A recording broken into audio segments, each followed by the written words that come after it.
Hello everyone.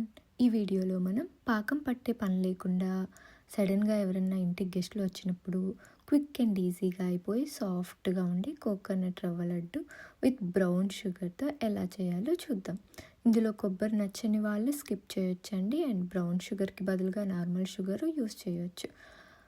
మనం ఇక్కడ కొలతలు 1:1 రేషియోలో తీసుకోవాలి. అంటే 1 కప్ రవ్వకి 1 కప్ షుగర్ అండ్ టేస్ట్కి తగ్గట్టుగా కొబ్బరి ఫ్రెష్గా ఉందనుకోండి, అది టేస్ట్ చాలా బాగుంటుంది. ముందు చెప్పినట్టుగా ఇంగ్రీడియంట్స్ 1:1 రేషియోలో తీసుకోవాలి. ఇక్కడ రవ్వ అంటే ఉప్మా రవ్వ అండి, అండ్ కొందరు బొంబాయి రవ్వ అని కూడా అంటారు. ఇక్కడ చూపించిన విధంగా రవ్వ 1 కప్పు, షుగర్ 1 కప్ అండ్ కొబ్బరి, అలాగే కావలసినంత నెయ్యి అండ్ డ్రై ఫ్రూట్స్ బాదం, క్యాష్యూ, కిస్మిస్ తీసుకున్నాను. అలాగే కాచి చల్లార్చిన మిల్క్ తీసుకోండి. మొదటిగా డ్రై ఫ్రూట్స్ని కట్ చేసుకొని పక్కన పెట్టుకోండి. అలాగే కొబ్బరిని గ్రైండ్ చేసుకొని పక్కన పెట్టుకోండి. తర్వాత పాన్ వెలిగించి కావలసినంత నెయ్యి వేసుకొని డ్రై ఫ్రూట్స్ని బాగా వేయించుకుందాం.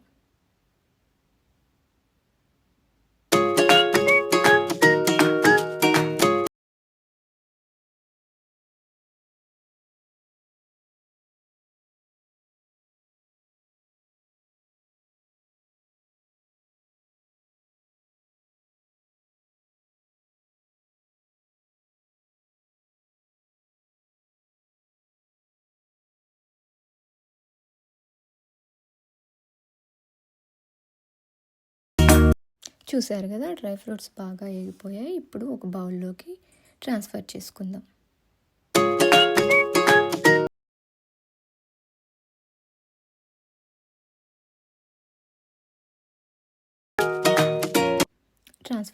ఇప్పుడు అదే కడాయిలో కొబ్బరి తీసుకొని కొబ్బరి కూడా అలాగే దూరగా ఆయిల్ రిలీజ్ అయ్యేంత వరకు వేయించుకోవాలి, లైట్గా బ్రౌన్ కలర్ వచ్చేంత వరకు.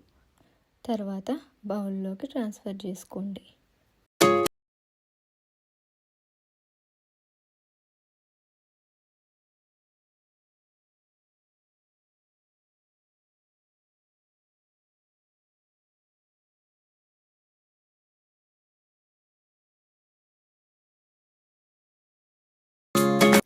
ప్యాన్లో ఇంకొంచెం నెయ్యి యాడ్ చేసుకొని రవ్వని కూడా అలాగే వేయించుకోవాలన్నమాట.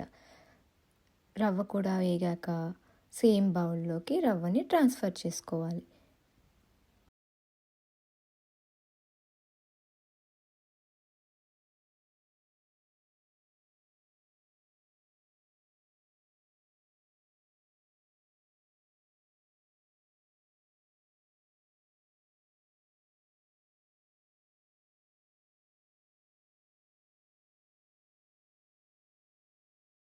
పాలు కూడా పక్కన మరుగుతున్నాయండి.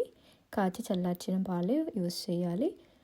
అలాగే ఆ బౌల్లోకి యాలకుల పొడి, పక్కన పెట్టుకున్న పంచదార వేసుకొని మిక్స్ చేసుకోవాలి. మొత్తం కలిసేంత వరకు మిక్స్ చేసుకోవాలి.